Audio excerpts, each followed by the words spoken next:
मुझे छोट थी अर्थात राजनीतिर परिपक्वता कि राजनीति काम कर जितेबले मु आशा रखी नी से समय अटल बिहारी वाजपेयी को मु जानी एवं से ए देश को ए राष्ट्र को ए जाति को ए समाज को किभली भाव में सारा विश्व दरबार में पहुँचेबे भारत किभली भाव विश्वगुरु हम एवं विकासर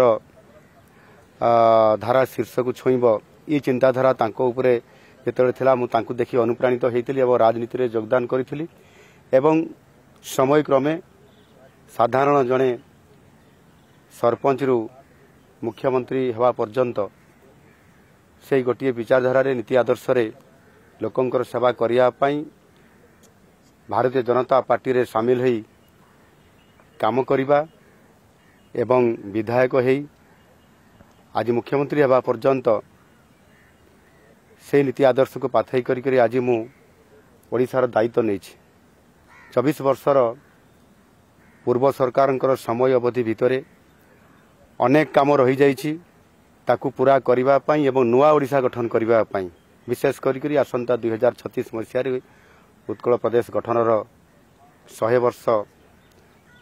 पूरण हब से आधार रे ओडिशा किभली भाव में नुआ ओडिशा गठन हब एवं संपूर्ण भाव में ओडिशार भित्तिभूमि सुदृढ़ हवा सहित लोकंक आर्थिक स्तर में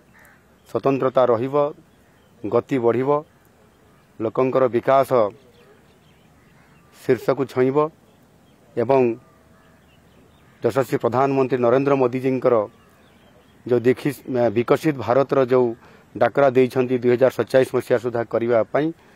से ओडिशा सामिल हब नुआ ओडिशा गठन हब से आधार रे आज एठी अटल जी